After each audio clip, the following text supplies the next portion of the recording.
Gjak Ftoti i qet dhe me duar në xhepa brenda në oborrin e gjykatës së apelit në Tiranë. Kjo është pamja e autorit Elvis Shkambi pak minuta pasi kishte qelluar për vdekje gjyqtarin 60 vjeçar Astrid Kalaja në sallën e gjyqit pikërisht në momentin kur ai shpalli vendimin dhe xhaxha i tij John Shkambi humbi gjyqin për pronën. Armën me plumba e mbushi në sallë, qelloi drejt gjyqtarit, si dhe babe bir Ragi Perviz Kurtajt dhe totalisht i qet doli në korridorin e gjykatës. Më pas 30 vjeçari, si shihet edhe në këtë foto, qëndron me duar në xhepa brenda oborrit të gjykatës së bashku me xhaxhain që konsumon një duan, vetëm pak pasi kreu aktin e rënd. Masat e sigurisë jo vetëm që dështuan pasi riu arriti të futej me armë brenda në gjykatë, por dështimi i autoriteteve shkon më tej. Policia ende nuk e ka identifikuar vrasësin që qëndron tërësisht i qetë në obor, madje dera e gjykatës së apelit është e hapur dhe në dorë të rojes së sigurisë, çka do t'i mundësonte autorit arratisjen e lehtë në rast se ai nuk do të vetë dorëzohej. Një grup policësh që kishin mbërritur në vendin e ngjarjes ende nuk e kishin identifikuar. Në pamje që qarkullojnë në rrjetet sociale dallohet momenti kur është vetë autori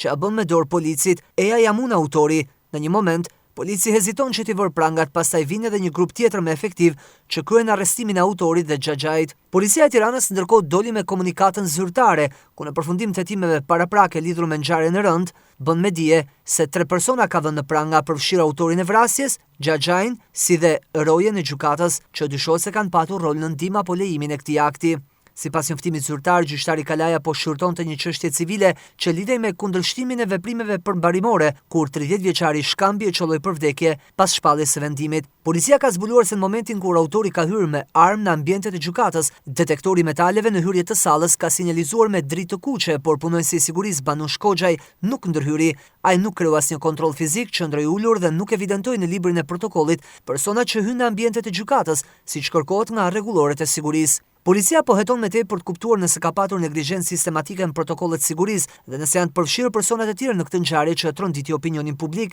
30 vjeçari Shkambi do të përgjigjet për veprat penale të vrasjes së funksionarëve publik kryer në bashkëpunim, vrasje në rrethana të tjera cilësuese kundër 2 apo më shumë personave mbetur në tentativë dhe kryer në bashkëpunim, si dhe mbajtja pa leje dhe prodhimi i armëve shpërthyese dhe municionit. Ndërkohë xhaxhai i tij John Shkambi, 56 vjeç, do të përgjigjet si i dyshuar për veprat e vrasjes së funksionarëve publik e kryer në bashkëpunim dhe vrasje në rrethana të tjera cilësuese kundër 2 apo më shumë personave mbetur në tentativë dhe kryer në bashkëpunim, ndërsa për Banush Koxhajin do të përgjigjet për veprën penale të shpërdorimit të detyrës. Në cilësinë e provës materiale janë sekuestruar një armë zjarri pistolet me 3 fishek e përdorur nga autori, si dhe prova të tjera materiale të gjetura gjatë kçyrjes së vendit të ngjarjes, që shërbejnë dokumentimit të saj. Vetë 30 vjeçari, përpara forcave të policisë në marrjen e dytë në pyetje, shprehur se nuk mund të durojë më pas gjithë atyre seancave gjyqësore dhe se vrasjen e ka kryer jo me paramendim, por në moment që u dha vendimi dhe xhaxhai humbi gjyqin, kam shton në drejtim të gjyqtarit.